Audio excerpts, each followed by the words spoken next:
하나님 말씀 보겠습니다. 요한복음 3장 8절입니다.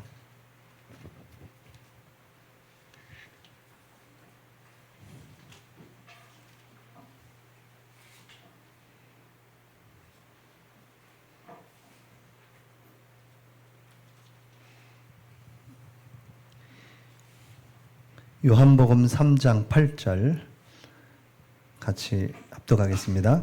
바람이 음이로 불매 내가 그 소리를 들어도 어디서 와서 어디로 가는지 알지 못하나니 성령으로 난 사람도 그러하니라. 아멘. 자, 바람은 분명히 있죠. 바람은 있는데 이게 어디서 와서 어디로 가는지 모른다는 거잖아요. 성령도 이와 같다라는 것입니다. 성령도 우리는 알 수 없지만 보이지는 않지만 분명히 존재하시고 지금도 우리를 인도해 가신다는 겁니다. 이 영적인 눈이 열린 사람이 영의 사람이고 하나님의 사람입니다. 육의 사람들은 알 수가 없어요. 눈에 보이는 대로 자기 나 중심, 물질, 세상 중심으로 살아갈 수밖에 없습니다. 그러나 우리는 복음을 받았고 영적인 하나님의 나라를 소망하고 하나님의 나라의 것을 바라보면서 살아가는 삶, 그게 영적인 삶이죠. 그게 하나님의 부르심을 받은 자의 삶인 것입니다. 우리 웨스트민스터 신앙고백서 17번째 우리가 예배를 드리는데 오늘은 제 10장, 지난주에 1절 하셨고요. 2, 3, 4절을 하게 됩니다. 제 10장 유효한 부르심입니다.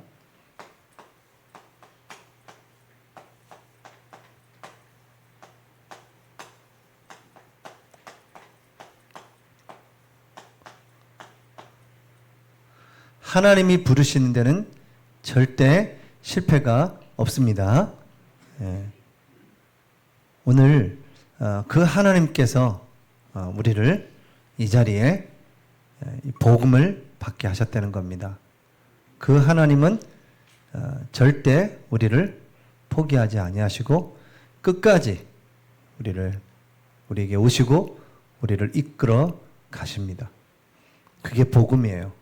가설은 없습니다. 혹시 그런 건 없어요. 하나님은 하나님의 백성을 구원하시고 끝까지 인도하십니다. 그 하나님을 믿으시기 바랍니다. 그러면 이제 우리가 믿음에 있는가 우리 자신을 잘 돌아보기만 하면 돼요.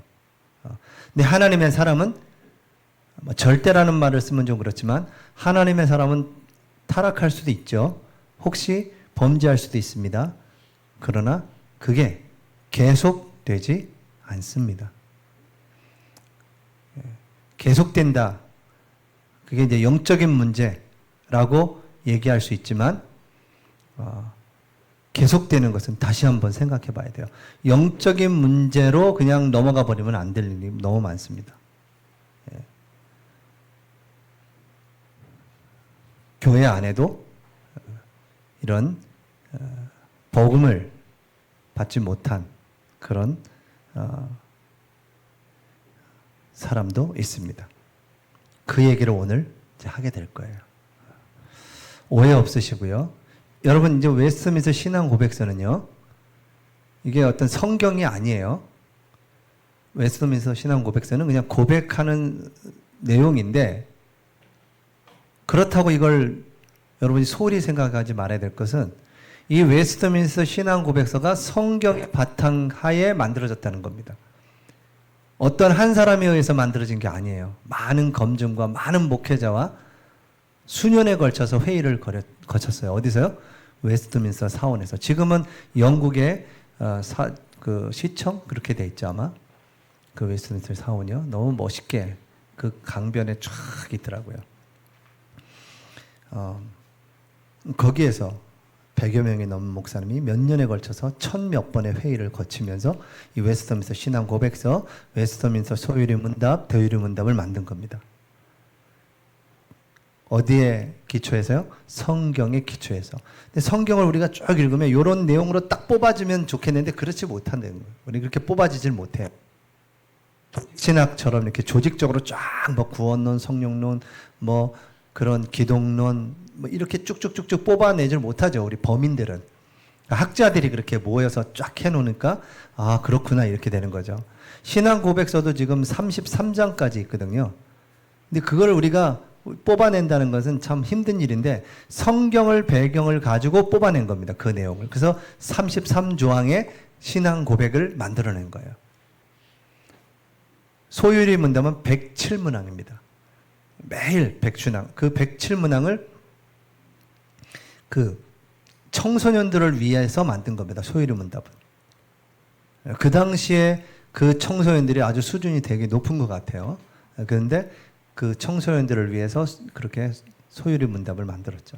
대율이 문답은 목회자를 위해서, 지도자들을 위해서 만든 거고, 그렇기 때문에 여러분 이제 다음에 우리가 요거 웨스트민스터 신앙 고백서가 끝나면 웨스트민스터 소율 문답을 107문항을 한번 매주마다 하나씩 펼쳐가면서 우리의 신앙이 이 성경의 바탕을 둔 우리의 신앙은 이런 고백이구나 이런 걸 알게 돼야 돼요.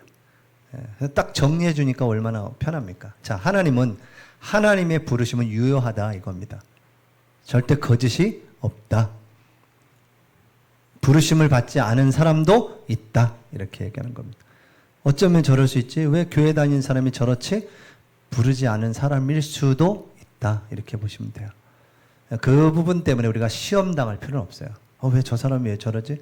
그럴 필요가 없습니다. 우리가 기도해주고 혹시 돌아올 수 있으니까 끝까지 기도하고 기다려주면 되고 축복해주고 그 복음을 언제든지 다시 한번 제시할 필요가 있는 거죠. 그래서 우리 유효한 부르심 아주 굉장히 중요한 단어입니다. 다음 주에는 또 다른 칭의 이게 나오거든요. 그 부르신 자가 자신의 의로 된 것이 아니다라는 얘기를 이제 또 말씀하시는 겁니다. 이제 이 내용이 우리 신앙 고백 내용이 성경 66권을 딱 바탕으로 해서 딱 세워진 거예요. 그러니까 이 내용은 참 우리에게 너무너무 유익하죠.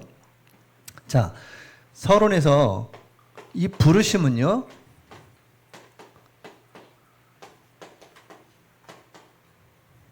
어떤 조건이 있어서 부른 게 아닙니다. 우리에게 조건이 있어서 부르시는 게 아니에요. 우리는 구원을 얻을 수 있는 조건이 우리에게는 없습니다. 하나님의 주권적인 사역이에요. 마땅히 하나님의 형상으로 창조됐기 때문에 하나님과 함께 하도록 창조되었고 그때 참 행복이 있는데 대부분의 사람들은 그 하나님의 부르심에 응답을 안 합니다. 안 해요. 근데 여러분이 그 응답을 했다라는 자체가 은혜입니다. 은혜예요, 그거는요. 믿어라! 그래서 믿어지는 것도 아니고, 믿습니다! 해서 믿어지는 게 아니에요. 성령께서 강권적으로 하나님의 사람에게 찾아가셔서 고백하게 하시는 거거든요. 그래서 너무 그게 은혜죠. 그래서 아니, 하나님, 왜 저 사람은 구원 안 하셨습니까? 할 수 있는 입장이 못 되죠, 우리는. 그렇죠? 왜 저 사람은 나는 구원했는데 왜 저 사람은 구원 안 했습니까? 이 말을 할 수 있는 입장이 아닌 거죠, 우리는요. 그 창조주 하나님께 왜 그렇습니까? 이렇게 할 수 있는 게 아니에요. 근데 중요한 것은 뭐냐면 하나님이 모든 사람에게 우리가 지난주에 외적 부르심 그랬죠? 모든 사람에게 구원을 다 초청하십니다. 우리가 그 복음서에 보니까 그 임금이 잔치를 벌려놓고 초대를 했잖아요. 초대를 다 했는데 그 초대하러 가니까 뭐라 그래요? 나 바빠서 못 갑니다. 집을 새로 지었습니다. 결혼을 했습니다. 일에 추수를 해야 됩니다. 다 안 가는 거예요. 초청한 사람은 많은데 초대된 사람들은 많은데 안 오는 거예요. 그래서 뭐라 그럽니까? 길거리에 가서 조건도 없고 자격도 안 되지만 데리고 오라고 하죠. 참 여기에 굉장한 비밀이 담겨 있는 겁니다. 하나님의 선택된 이스라엘 그렇게 초대하는데도 응하지 않아요. 이방인인 것 같은 우리에게 이 복음이 왔는데 그 초대에 반응하고 그 잔치에 참여하는 사람들이 있는 겁니다.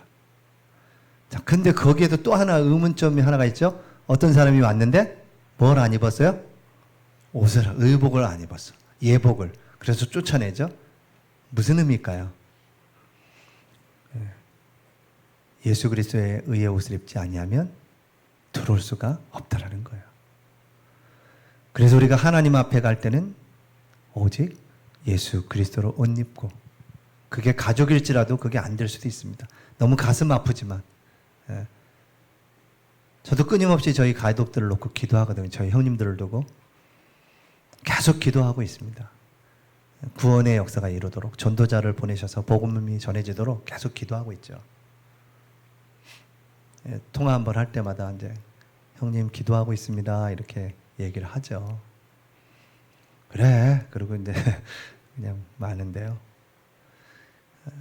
구원의 시간표가 있다면 반드시 하나님이 구원하실 건데, 우리가 기도하지만 하나님의 그 시간표에 없다면 너무 마음이 아픈 거죠.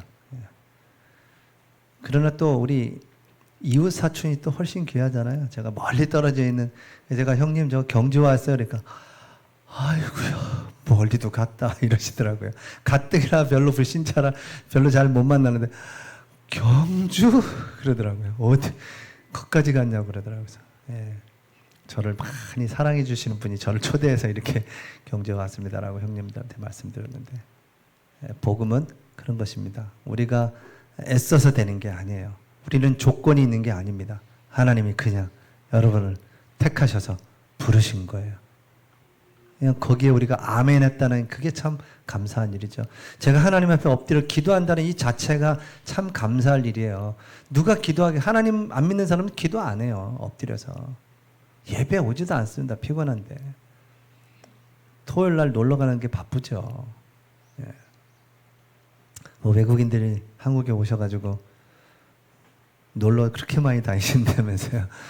클라라 권사님도 어디 뭐 부산에도 갔다 왔다 그러던데, 우리보다 더 많이 다니는 것 같아요. 그분들이. 잘 누리는 건지 모르겠지만 그것도 잠시죠. 뭐 세상에 그 아름다운 건 아무리 봐도 영원한 천국이 있잖아요. 우리는요, 그렇죠? 영원한 천국. 크로스비가 뭐라 그랬습니까? 난 눈을 안 뜨는 게 좋겠다고. 난 안 뜨겠다고, 눈을. 내가 눈을 뜨는 날 주님을 보기 원합니다. 그랬어요. 세상 것 안 보고 싶다는 거. 내가 딱 눈을 떠서 처음 보는 분이 그 주님이기를 원한다는 거예요. 참 이 하늘의 소망을 가지고 살아가는 자의 발걸음 아니겠습니까? 자, 그래서 이 외적인 부분이 모든 사람은 초청이 됩니다. 외적으로 초청이 돼요. 오늘 여기 중간에는 어떤 부분이냐면 일반 은총, 교회 안에서도 일반 은총을 받습니다. 막 눈물도 흘려요. 감동도 받고 막 은혜도 받고 아멘 막 하고 그런단 말이에요. 그런데도 이 부르심에 응답하지 않은 사람도 있다라고 얘기하는 겁니다. 자, 그런 내용을 한번 볼 건데요. 자, 그래서 하나님은 이 외적인 부르심이 모든 사람에게 다 있지만 실제 내적인 부르심을 받은 사람은 적다라고 얘기하는 겁니다. 하나님은 값없이 그 은혜로 우리에게 구원의 그 축복을 허락하시죠. 오늘은 제가 오늘 맥추절, 이제 이게 저도 연구하면서 이제 발견하고 깨달아져 가거든요. 그러니까 맥추절, 그때 첫 번째 맥추절은 맥추절 절기로 얘기 안 하셨어요. 출애굽해서 첫 번째 그 50이 되던 날은 시내산에서 율법을 받은 날이에요. 이후에 맥추절이 되고 그게 신약에서 오순절이 된 거거든요. 근데 그걸 다 연결해 보니까 놀라운 일인 거예요. 성령의 역사는 하나님의 말씀을 붙잡고 성령의 역사를 체험해야 된다는 겁니다. 그래서 오순절에 그 제자들이 성령 충만 받기 위해서 기도했는데 뭐라 그랬어요? 약속하신 것을 붙잡고 그랬잖아요. 그 제자들이 말씀을 붙잡고 기다린 겁니다. 성령이 임하도록. 근데 그 시내산에서 뭘 받았냐면 십계명도 받고 시민법, 제사법을 다 받거든요. 그걸 다 지킬 수 있어요, 없어요? 지킬 수 없습니다. 그래서 뭐요? 내 능력이 아니라 성령의 능력으로 말씀을 지켜가게 되는 겁니다. 그러니까 구약의 그 맥추절과 신약의 이 맥추절 오순절이 그 영적인 내용이 그대로 그 안에 숨겨져 있는 거예요. 따로따로 그냥 신구약이 아니라. 그래서 구약과 신약을 우리가 나눌 필요가 없어요. 원래는 그냥 시대적으로 나뉘었을 뿐이지 나눌 이유가 없는 건데 그냥 성경은 쭉 같은 내용이에요. 어떤 내용이냐? 구약이든 신약이든 구약은 그리스도의 그림자고 신약은 그리스도가 오셨다는 겁니다. 그래서 오실 메시아를 기다렸고 신약은 오신 그리스도를 만난 겁니다. 자, 오늘 하나님 우리를 부르셨습니다. 그래서 이 부르실 때는 어떻게 된다고요? 정확한 복음이 증거돼야 돼요. 정확한 복음. 정확한 복음이 뭐냐? 예수 그리스도를 정확하게 아셔야 되죠. 여러분, 제가 강단에서 지금 계속 여러분도 이제 아마 모르게 계속 듣고 계실 텐데요. 제가 그리스도의 삼직, 그리스도의 하신 직분, 그 하신 사역에 대해서 계속 얘기를 하고 있거든요. 근데 여러분도 이제 그게 여러분도 모르게 이제 나오게 될 거예요. 누구한테 전해지게 될 때. 자, 정확한 복음, 이 예수 그리스도의 사역과 예수 그리스도의 십자가와 부활하심을 정확하게 알고 그것을 전하는 겁니다. 다른 것을 전하는 게 아니에요. 십자가와 부활, 그것을 전하는 겁니다. 그게 복음이에요. 그 외에 다른 거 얘기할수록 자꾸 그 변론만 됩니다. 근데 복음 받을 사람들은 정확한 복음에만 반응해요. 다른 거에 반응 안 합니다. 그래서 혹시 나중에라도 올 수 있기 때문에 여러 가지 다른 방법을 통해서 그 사람들하고 대화할 뿐이지 우리의 중심은 뭐냐? 정확한 복음을 전하는 겁니다. 그 정확한 복음이 예수 그리스도를 말하는 것입니다. 예수 그리스도께서는 삼직, 왕, 제사장, 선지자의 직분을 감당하셨습니다. 왕, 제사장, 선지자가 각각의 사역인데 이게 창세기 3장의 문제를 해결하는 직분이에요. 왕, 제사장, 선지자가. 그래서 창세기 3장에서 범죄함으로 하나님을 떠났잖아요. 근데 선지자로 직분으로 오셔서 하나님 만나는 길을 여셨죠. 그 죄로 말미암아 완전히 죄악 가운데 있을 수밖에 없잖아요. 근데 제사장으로 오셔서 십자가에 피 흘려 죽으심으로 그 죄 문제를 해결하셨죠. 우리를 다스리고 통치해야 되는데 하나님을 떠남으로 인해서 눈에 보이지 않는 악한 영이 그들을 이제 속이고 하나님을 모르도록 속이고 있는 그때에 예수님께서 만왕의 왕으로 오셔서 모든 철장 권세로 그들을 다스리고 어둠의 세력을 꺾으시고 우리를 다스리고 통치하는 왕으로 오셨다는 겁니다. 그 세 가지 직분을 창세기 3장의 문제를 해결하신 그 그리스도의 삼직, 이게 정확한 복음입니다. 그 그리스도를 알 때 어떻게 되어 있어요? 우리가 죄인인 것을 알게 되는 겁니다. 죄인인 것을 알아야 복음의 중요성을 알게 되는 거예요. 근데 내가 죄인인 걸 모르기 때문에 복음, 그리스도를 붙잡지 않는 겁니다. 왜 복음이 힘이에요? 내가 죄인인 것을 깨닫지 못했기 때문입니다. 그냥 단순히 내가 죄인이지, 죄를 졌지, 이 정도지. 원죄, 본질상 진노가 자연이고 허물과 죄로 죽었던 이 원죄를 몰라요. 그 원죄가 모든 사람에게 전가되어 있는 겁니다. 그것 때문에 우리는 지옥을 가야 되고 그 원죄 때문에 재앙이 계속 들어 닥치는 겁니다. 그 문제를 해결하시는 분이 예수 그리스도인데 그 예수 그리스도가 아니면 안 된다라는 사도행전 4장 12절에 다른 이로서는 구원을 받을 수 없나니 천하인간의 구원을 받을 만한 다른 이름을 우리에게 주신 적이 없느니라 라고 이게 딱 붙잡혀지는 순간 여러분 성령이 역사하고 여러분이 그 이름으로 고백할 때 우리 안에 성령이 임재하시는 겁니다. 그 예수 그리스도의 이름으로 오실 성령이기 때문에 그리스도의 이름을 정확하게 고백하고 영접할 때 그때 임재하는 겁니다. 근데 이게 약한 거예요. 죄 문제도 죄인이라는 것도 약하고 그리스도도 약한 거예요. 그렇게 신앙생활 하다 보면 뭐 어느 날 천국 간다는 소망을 갖고 가는데 그렇게 신앙생활 하니까 그거를 이제 공격하죠. 네가 그렇게 신앙생활 해가지고 되겠어? 너 그 정도에서 구원 받겠어? 그러니까 거기에 묶이는 겁니다. 행위에 묶이기 시작하는 거예요. 오늘 그 얘기도 나오는데요. 참 오늘 너무나 중요한 내용들이 참 많습니다. 자, 제 2절을 보겠습니다. 자, 이 유효한 부르심은 값없고 특별한 은혜로만 되어지는 것이다. 값없이 받는 겁니다. 은혜로 되어지는 겁니다. 결코 사람 안에 있는 어떤 것을 하나님이 미리 하나님이 보시고 하는 것이 아니다. 이 말이 뭐냐면 이 사람이 믿을 것을 잘 믿을 것을 보시고 그 사람을 택해서 구원받게 했다는 게 아니라는 겁니다.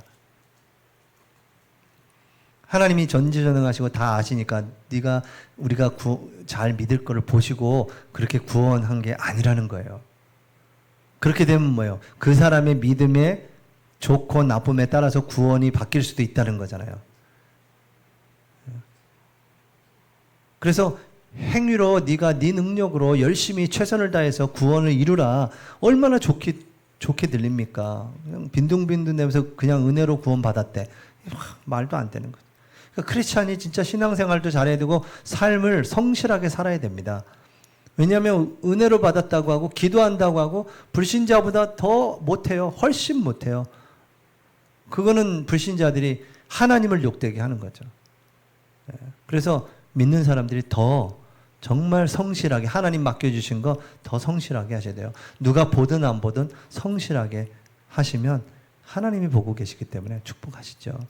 그러니까 우리의 삶과 행위가 복음에서 기초된 삶과 행위가 나와야 되는데 그게 아닌 상태에서 이제 행위를 강조하니까 그게 얼마나 더 좋습니까? 불신자들 봐도 그래 똑바로 해야지 구원받는 거지 뭐 저렇게 하면서 무슨 믿음으로 구원받는다고? 말이 안 돼. 이렇게 되는 거예요. 그러니까 유대인들도 이해가 안 돼. 믿음으로 구원받는다고? 율법을 지킴으로 구원받지 이렇게 얘기하는 겁니다. 근데 그들이 진짜를 몰라서 그래요. 진짜 가슴에 손을 얹고 자기 자신한테 물어보면 율법을 다 지킬 수 없는 자신을 알게 돼 있어요. 율법으로는 구원받을 수 없다는 걸 알게 돼 있습니다. 그래서 구원자가 와야 돼요. 그 메시아. 그래서 기다린 건 줄 모르겠습니다. 근데 오셨는데 못 보죠. 오셨는데 못 봐요. 여러분에게는 이 그리스도를 알게 되신 거 너무 감사를 드립니다. 자, 그랬습니다. 그래서 우리 안에 결코 사람 안에 있는 그 어떤 것으로 미리 하나님을 보시고 어떤 것이 그 구원을 하는 것이 아니다 이 말이에요. 그 점에서 인간은 전적으로 수동적이에요. 수동적이라는 말은 뭐냐면 성령께서 감동하시고 성령께서 만져주심으로 구원에 이르게 된다는 겁니다. 구원에 대해서는. 근데 그거를 그 사람의 어떤 의지를 로봇처럼 하지는 않으세요. 그 의지를 잘 이용하셔서 정말 감동 주시고 감화 감동 주셔서 정말 하나님을 믿고 고백하게 하시죠. 이게 성령의 역사예요. 그래서 우리 지난주에 불가항력적인 은혜 그랬죠. 하나님의 은혜를 주시면 막을 사람이 없어요. 거부할 사람이 없는 겁니다. 근데 우리가 현장에서 이렇게 복음 전하다 보니까 어때요? 예수 안 믿겠다고 그러는 사람 많죠? 영접 안 하겠다고 하는 사람 많죠? 그 사람들은 성령께서 역사하셨는데도 거부한 거다. 이렇게 생각하면 안 돼요. 아직 구원의 시간표가 안 된 사람인 거예요. 성령이 그렇게 역사인데 봐라 저 사람 거부하지 않냐. 그렇게 알미니안주의들이 주장을 하는 겁니다. 그래서 사람 내 그 열심과 노력과 사람이 결정하고 선택하는 거와 하나님의 은혜와 합쳐져서 구원을 이루는 것이다. 그래서 신일 합일로 구원에 이르는 것이다. 이렇게 신학적으로 주장하기 시작했죠. 그러나 결코 구원을 인간이 이루어 갈 수 없습니다. 구원은 전적인 하나님의 은혜로 되는 것입니다. 자, 그래서 성령으로 말미암아 소생, 새롭게 된 연후에 새롭게 된 후에 그 부르심에 응답할 수 있게 되며, 그러니까 예수 그리스도를 내가 율법을 지키는 게 먼저냐 변화되는 게 먼저냐, 믿음이 먼저냐 하나님의 자녀 되는 게 먼저냐, 이렇게 봤을 때 첫 번째는 뭐죠? 구원을 먼저 받고 믿음의 고백이 되는 겁니다. 구원을 받은 사람이 그런 믿음의 행위가 나오는 거예요. 근데 내가 믿었기 때문에 구원받았다. 이렇게 이제 가는 오류들이 너무나 많이 있다라는 거예요. 자, 그래서 은혜로 되는 것이다. 이렇게 얘기하셨고요. 사람 안에 있는 그 어떤 것으로도 구원에 이룰 수가 없다. 이렇게 얘기해. 전적인 하나님의 주권으로 이루어지는 것이다. 이렇게 얘기하고 있습니다. 변화될 때는 성령으로 말미암아 생명을 얻게 되시는 것이다. 이렇게 얘기하시죠. 다른 것으로 절대 변화될 수가 없습니다. 성령으로 변화되는 것입니다. 자, 제3절은 자, 이렇게 하나님이 부르셨습니다. 그래서 구원은 전적인 하나님의 은혜로 구원을 받는 것입니다. 자, 근데 여기에서 제3절에서 이런 의문을 던집니다. 뭐냐?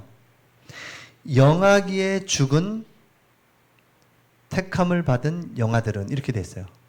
자, 여기서 영아가 나옵니다. 영아. 여러분, 이 영아들이 그리스도를 잘 알아들어요? 여러분, 또 여기에 또 그것도 나오거든요.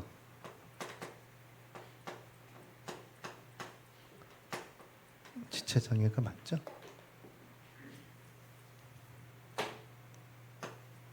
이렇게 표현할까요? 정신장애. 이런 분들은 이게 분별이 될까요? 복음을 들어도 안 되죠. 예. 이런 부분에 대해서 지금 얘기를 합니다. 3절은 영하기에 죽음. 근데 여기에 지금 앞에 붙은 단어가 있어요. 뭐냐? 택함을 받은, 이렇게 돼 있어요.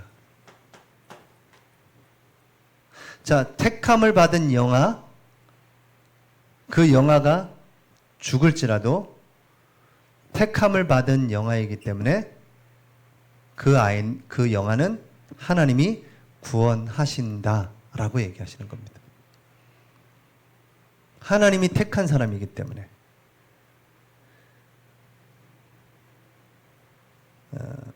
자, 그래서 영아기에 죽은 택함을 받은 영아들은 성령을 통하여 그리스도로 말미암아 중생하고 구원을 받는다. 이게 성경에 얘기하는 겁니다. 그러니까 이 내용을 우리가 어떻게 다 뽑아낼 수 있겠어요? 성경 전체를 다 알고 연구하던 사람이 그 성경 구절들을 가지고 이렇게 정리를 한 겁니다. 여기서 중요한 건 뭐냐면 얘가 구원을 받았냐 안 받았냐, 얘가 복음을 들었냐 안 들었냐, 그걸 떠나서 앞에 뭐가 붙어 있어요? 택함 받은 영아는 이렇게 되는 겁니다. 하나님이 택하셨기 때문에 어떻게 해서든 하나님은 그를 구원시킨다라고 얘기하시는 겁니다. 그게 이제 우리가 2절에서 얘기하는 하나님의 절대 주권 속에서 구원하시는 그 하나님의 부르심에 대해서 이야기를 하는 거죠. 자, 그래서 성령께서 그가 기뻐하시는 때와 장소, 방법에 따라 역사하십니다. 성령께서 그가 기뻐하시는 때, 장소, 방법을 가지고 정확하게 구원하신다라는 것입니다. 또한 말씀의 전도에 의하여 외적으로 부르심을 받을 능력이 없는 자, 이게 이제 정신지체자를 말하죠. 이 정신장애를 갖고 있는 사람들 또한 모든 택함 받은 자들의 경우와 같이 마찬가지로 이 사람도 하나님이 택함 받은 사람이라면 구원하신다라고 얘기하시는 겁니다. 믿는 사람 가정 중에 이제 저도 이제 장례를 집례할 때 아이가 5살이었던 것 같아요. 근데 얘가 좀 지체가 있었어요. 그러니까 뭐 말씀도 잘 못 듣고 그냥 계속 누워만 있는, 걷지도 못하는 애였거든요. 이 아이가 항상 예배에 이제 엄마하고 참여를 하는데 이제 이 아이가 돌아갔어요. 돌아가고 장례를 이제 집례하는데 3일장 이렇게 못하죠. 어린 아이들은 그냥 하루 만에 바로 화장을 했는데 그 아이에 대한 그 부모에게는 어떤 메시지를 주었어야 될까요? 그 부모는 어떤 메시지를 받아야 하나님의 위로를 받을까요? 이 아이는 구원받았습니다라고 하면 엄마는 마음이 편하겠죠. 그러나 우리가 복음으로 볼 때는 이 아이가 구원받았는지 안 받았는지 우리는 알 수는 없죠. 그러나 오늘 이 말씀으로 볼 때는 그 아이가 택한 아이였다면 하나님은 구원하신다는 겁니다. 그 말귀를 못 알아들을 수 있지만 예배를 통하여서 예배에 계속 왔거든요. 예배를 통하여 그 말씀이 그 아이를 만지시고 성령께서 그 아이 속에 임재하셨겠죠. 그 성령의 역사, 구원의 역사는 아무도 모르는 겁니다. 그래서 여기서 중요한 것은 택함 받은이라는 거예요. 택함 받은 그 영아기에 죽은 아이일지라도 정신지체아일지라도 하나님이 택하신 자는 구원하신다라고 말씀하시는 겁니다. 자, 제 4절 이제 마지막. 그러면 이렇게도 한번 표현해 볼게요. 어떤 사람이 제가 책을 한번 어떤 사설을 읽으면서 이순신 장군은 구원받았다 이렇게 얘기하더라고요. 나라와 민족으로 해서 그렇게 희생한 사람이기 때문에 하나님이 구원하셨을 것이다 하고 이렇게 뭔가 그럴듯하게 썼는데요. 그 사람이 만약에 이 단어를 앞에 썼다면 이해는 가죠. 그 사람이 이순신이 하나님의 택한 사람이었다면 하나님은 구원하셨을 것이다.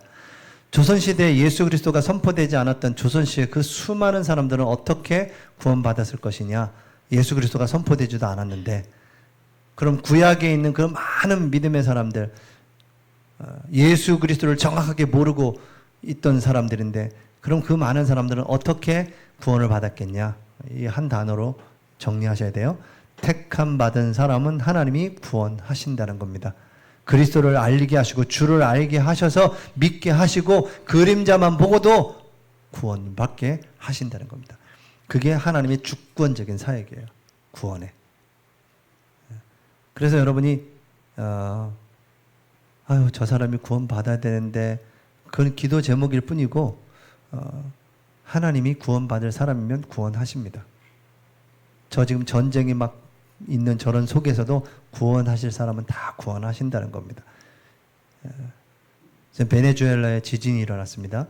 하나님이 구원할 사람은 다 구원하세요.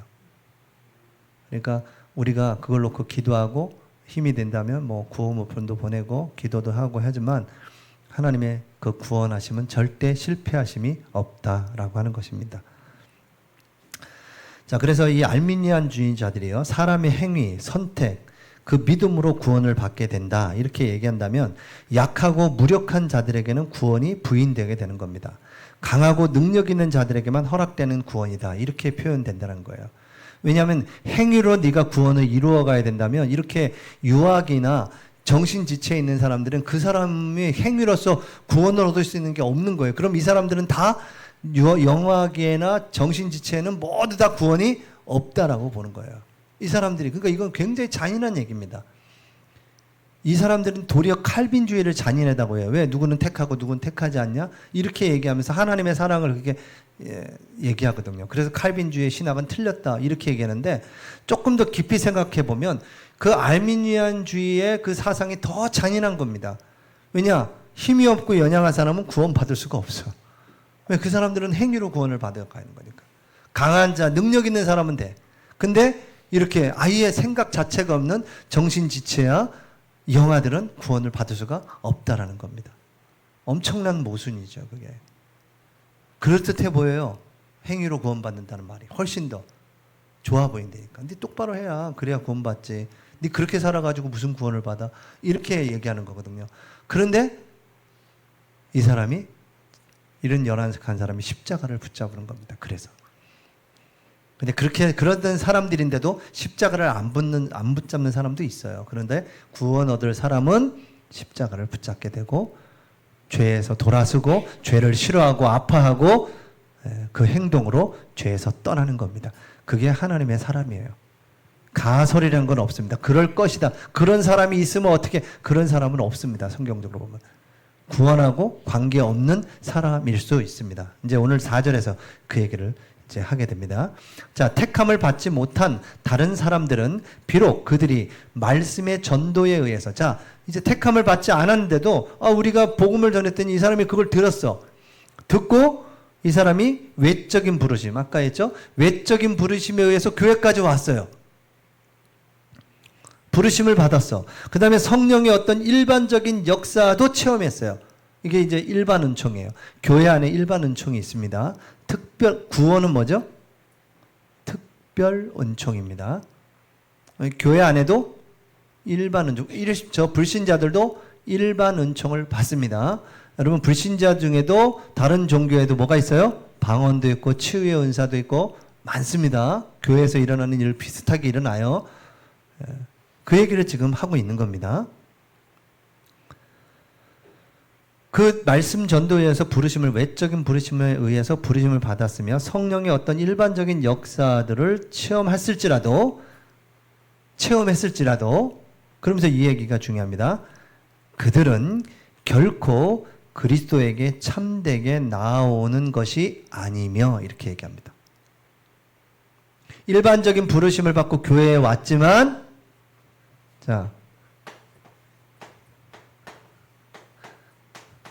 전도돼서 왔지만 하나님의 택한 사람이 아니라면 그는 결코 참되게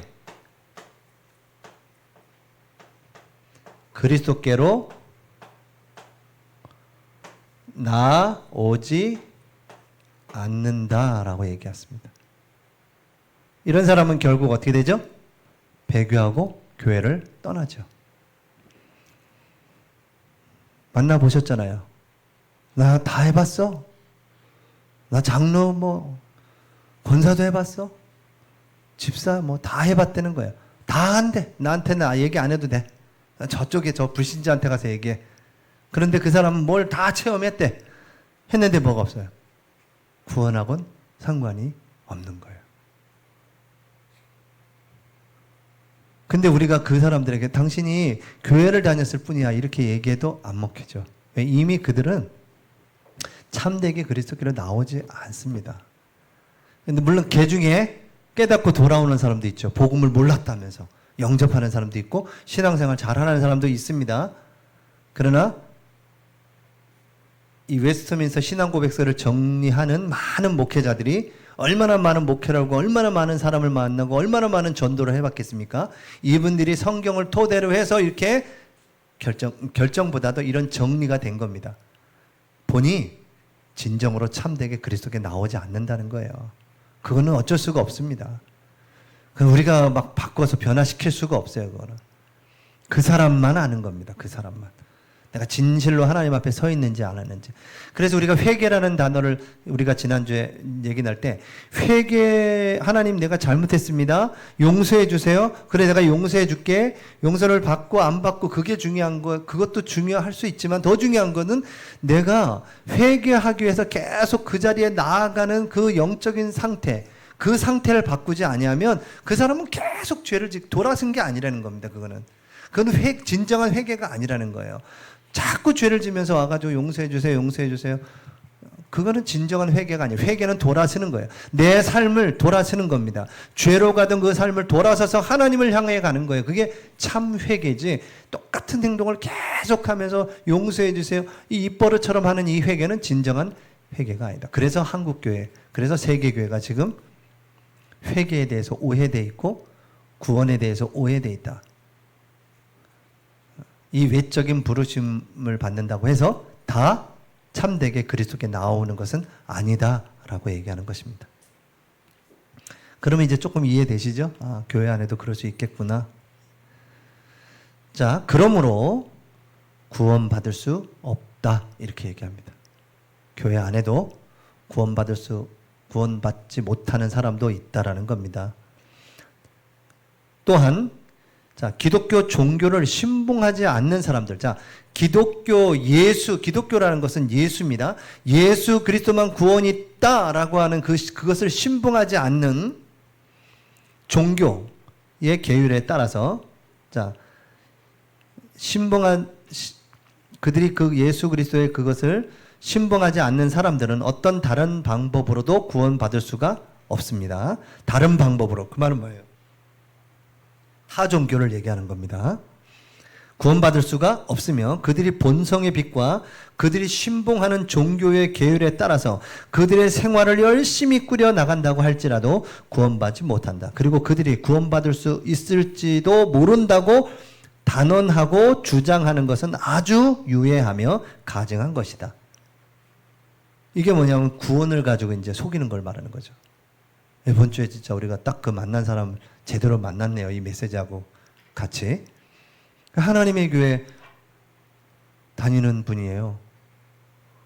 어머니 하나님을 믿어야 영접해야 구원받는다는 거예요. 얼마나 확신이 있는지요. 뭐 소리 막 하더라고요. 얼굴에는 물론 우리가 볼 때는 참 평안이 없어 보이는데요. 하나님을 자꾸 굳이 성별을 나누려고 하는 그 자체가 이미 틀린 거죠. 왜 하나님 아버지만 있냐? 하나님 어머니도 있지. 그러면서 지금 이론을 그렇게 만들어낸 거예요. 지도자가 남편이 죽고 이제 본인이 이제 내가 하나님이다 그러고 등장한 거거든요. 그래서 하나님 어머니를 영접해야 하나님의 자녀가 된다는 거예요. 그래야 구원받을 수 있다는 거예요.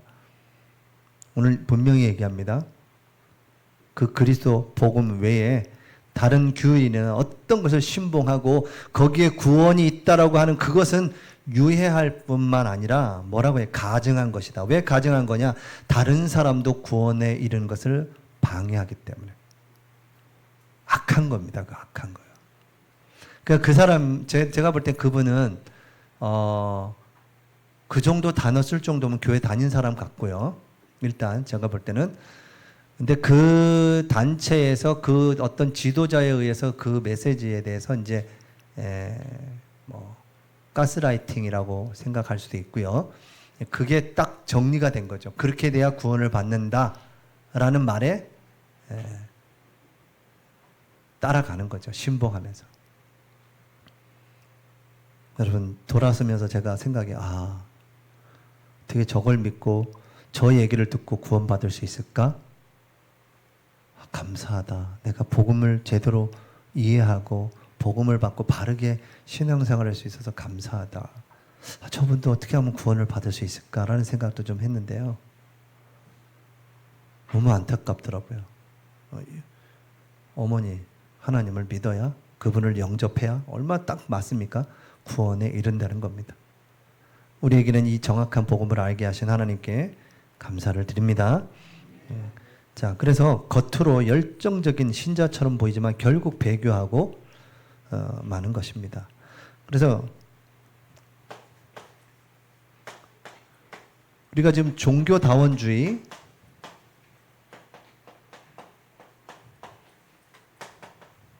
포용주의, 우리 다 좀 포용하자, 함께 가자, 이게 좋은 얘기인데 뭘 맡게 되죠? 오직 복음에서 벗어나기 시작하는 겁니다. 모든 종교에는 구원이 있다 이렇게 가거든요.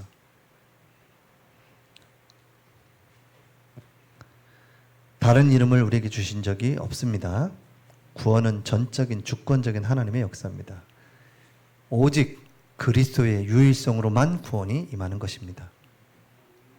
그래서 여러분이 이 복음을 담대히 확신 있게 전하시기 바랍니다.